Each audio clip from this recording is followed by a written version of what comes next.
Good evening, Bahamas. Coming up tonight. The Minnis administration signs a heads of agreement with Oban Energies. The former chairman of the Progressive Liberal Party is calling for some clarity when it comes to that multi-billion-dollar oil refinery deal. Fraud by false pretenses and stealing are among the charges for 3 men and a woman. Find out the details straight ahead.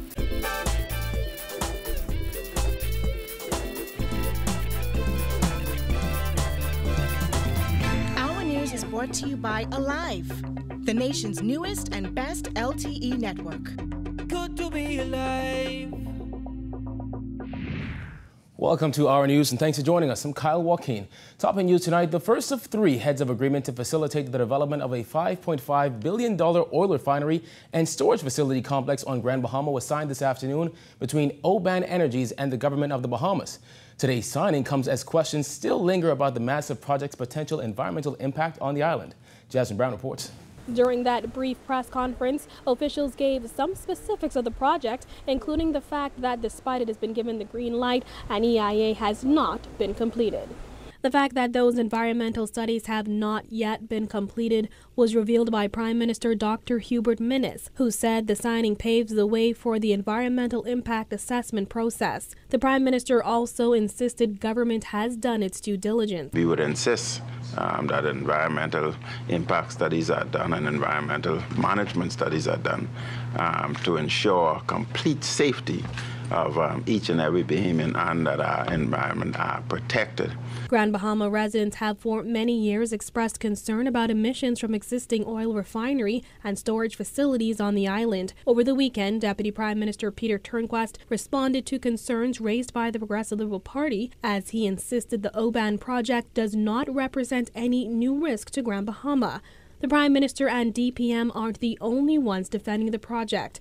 Oban's non-executive chairman, Peter Krieger, says Oban has hired a local company to carry out the EIA. We're far along with our environmental study. We hope to have it wrapped up in the next 45 days. As a matter of fact, this week our engineering team will be flying into Grand Bahama to have its scoping meeting with the government to make sure we cover all environmental issues and that we're satisfied with the direction of the environmental mitigation that we're going to be doing to protect the environment. Typically, we're actually ahead of the curve on that, I would say. Typically, the environmental study, engineering, and other pre-construction works would begin after you have your approvals so that you know there's a project. But because our conversations with the government have been so positive, we decided to take the first step forward by engaging with the engineers and environmentalists. We probably have about close to 24 local vendors that are currently working on the job for the pre-construction, and what we wanted to do was be proactive. Meantime, officials say the project is expected to employ 600 people and create hundreds of indirect jobs. The cost of the project is up to $4 billion for the oil refineries and up to $1.5 billion for the storage facilities. Dr. Minnis says it's a very significant development for Grand Bahama. The project's first phase will consist of a storage facility for up to 4 million barrels of crude oil, a harbor and deep sea loading dock to facilitate large vessels, and the construction of a 50,000 barrel per day refinery. The deal also calls for the construction of a 20 million barrel liquid bulk storage facility and a 250,000 barrel per day refinery. Last week, Shadow Finance Minister Chester Cooper had raised concern that Oban appeared to be a relatively new company and had yet to establish a track record in the environmentally sensitive area. Krieger also addressed those concerns. I think you first have to understand what our role is in something like this. Much like being a general contractor, almost, in the sense if you're building a hotel, you might own the hotel, but you bring in the Ritz-Carlton or the Four Seasons or the Hyatt, and they actually flag and run it, and they have the experience and deep bench of personnel to do something. It's very similar in the energy industry. We are currently talking with many major internationally recognized energy firms that we will be bringing on board and making some exciting announcements in the near future future here who will help run the facility and maintain it, which is the common way of doing things on these type of developments. The Oban deal began to take root in December 2016 under the former Christie administration. Following today's signing, 2 others will be signed over the next 2 weeks. Today's HOA is expected to be tabled in the House of Assembly on Wednesday. Reporting for our News, I'm Jasmine Brown. Thanks, Jasmine. While the former Progressive Liberal Party chairman is now seeking clarity on their proposed project with Oban Energies, as he says the figures just don't add up. Oban tells us more. Well, as members of the Minnis administration gathered at the office of the Prime Minister to sign the multi-billion-dollar agreement, the former chairman of the Progressive Liberal Party, Bradley Roberts, says the numbers simply do not add up. Former PLP Chairman Bradley Roberts says he is shocked at the pace of the signing of the heads of agreement between Oban Energies and the government, given the many questions he is sure will be raised by citizens. The up to $5.5 billion oil refinery and storage facility complex is expected to employ 600 people and create hundreds of jobs during the construction phase. But according to Roberts, that doesn't add up. In my statement, I raised some questions. I wanted to know how a company that is going to produce 4 million barrels of fuel is able to hire 600 persons when the largest company in that same position, which is 7 times as large, is only employs 160, including the expatriates as well. The numbers simply do not add up. According to Roberts, both the Ingram and Christie administration considered the Oban deal. However, the company could not show proof of adequate funds. He's calling on Prime Minister Dr. Hubert Minnis to shed more light on the details of the deal, and he questioned the second phase of the deal, the oil refinery. What's even amazing is the second phase, the proposed second phase for oil refinery.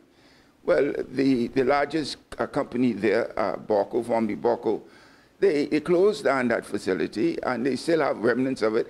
If there was a demand, I am sure that they would quickly upgrade it and get back into the business. But I am told that they have no intentions of moving in that direction because of the lack of market for the products. According to Roberts, some residents have reached out to him expressing health concerns, especially farmers in East Grand Bahama. I had an interesting call yesterday following the release of my commentary from a resident of East Grand Bahama.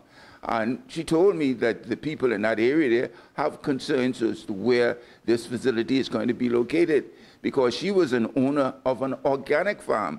And she said the two don't mix together. Roberts says it is his hope that the Bahamian people, especially those in Grand Bahama, will not allow themselves to be caught up in the calling of large numbers, but demand the truth about the deal. I don't wish for the Bahamian people to be sold a bill of goods on the pretext that the government is doing something to deliver on their promises of jobs for Grand Bahama. Because if it fails, it's going to blow up in their face. Reporting for our News, I'm Oban. In other news, 3 men and 1 woman facing several fraud and stealing charges before the magistrate's court. Jared Higgs has the details. Crispin Tina Munnings, along with Jamaris King, shown in the blue shirt, Crispin Johnson in the white striped shirt, and Duran Alvaro Mackey in the black jacket and red plaid shirt, face Magistrate Terence Roll Davis, each accused of dishonestly obtaining sums of money from accounts at the Royal Bank of Canada. Munnings, who was represented by attorney Crystal Roll, faced the longest list of charges. Among the accusations were 6 counts of fraud by false pretenses, 10 counts of stealing, 4 counts of acquisition of proceeds of criminal conduct, and 4 counts of laundering the proceeds of criminal conduct. Munnings, who allegedly dishonestly obtained $15,160 from the RBC accounts of Central Pine Liquors, Elijah Pierre, and Renato Ramacola, pleaded not guilty to all 24 charges and opted, when prompted, to have her matters heard in the magistrate's court. The court did not have jurisdiction to grant bail, and Munnings was remanded to the Bahamas Department of Corrections until April 3rd for trial. The 3 men also went before Magistrate Terence Davis, charged with similar crimes to Munnings. Duran Alvaro Mackey faces 1 count of fraud by false pretenses, 1 count of acquisition of proceeds of criminal conduct, 1 count of laundering the proceeds of criminal conduct, and 4 counts of stealing $5,750 from Royal Bank of Canada's Cable Beach, Old Fort Bay, and Caves Village locations. He's also pleaded not guilty to all the charges and was advised of his right to apply for bail in the Supreme Court. He was represented by attorney Calvin Seymour. Jamaris King faces 2 counts of fraud by false pretenses, 3 counts of stealing, and 1 count of laundering the proceeds of criminal conduct. He pleaded not guilty to all the charges and was represented by attorney Ty Pinder. He'll return to court to have his case heard on March 19th. Rounding up the suspects was Crispin Johnson, who was not represented by an attorney. He faced 1 count of fraud, 2 counts of stealing, 1 count of acquisition of the proceeds of criminal conduct, and 1 count of laundering the proceeds of criminal conduct. He pleaded not guilty to the charges and was remanded to the Bahamas Department of Corrections until March 14th for trial. Reporting for our news, I'm Jared Higgs. Also from the courts, 31-year-old Jason Dion King of Dignity Gardens and 37-year-old Samantha Bethel of Pine Yard Road also appeared before a judge today charged with illegally possessing 2 AK-47 assault rifles, one of them with the serial number scratched off. The pair was also charged with 2 counts of possession of ammunition with intent to supply, possession of dangerous drugs with intent to supply, and conspiracy to possess dangerous drugs with intent to supply. Both pleaded not guilty to all the charges and were remanded to the Bahamas Department of Corrections. Nathan Smith represented both suspects. In other news, legislation to govern the National Intelligence Agency will soon be tabled in the House of Assembly. That's according to Minister of National Security Marvin Dames. The NIA was disbanded weeks after the Minister administration came to office, with Dames promising the launch of a revamped version of the agency. The government has repeatedly attributed its disbandment to the fact that it was operating without a legal framework since its inception. While he did not give a specific timeline today, Dames did say this. All of these things require an act of Parliament. And so we've been moving legislation through Parliament quite a bit. We've been focusing a lot on getting the economy up and running. And so hence the reason why we have been pushing the compendium of financial bills through the House. I expect that you should expect to see the National Intelligence Agency bill pushed through Parliament very shortly. The NIA was intended to be an intelligence gathering hub where law enforcement agencies would combine their efforts to pinpoint and address threats to the country's national security. The Christie administration denied that the NIA was spying on civilians, while in opposition, Free National Movement leader Dr. Hubert Minnis called on the former government to shut down the NIA. Dame says he has been in frequent talks with the Prime Minister about the NIA legislation. During my morning, and I meet with our Prime Minister every week, and during our briefing this morning, we talked about a possible timetable for the National Intelligence Agency. It's coming, and it's part of, again, a compendium of crime bills that will shore up and continue to move this country in the right direction. Still to come on our news, Black Panther smashes records locally and around the world and helping young men to dress for the job they want. That and more when our news returns.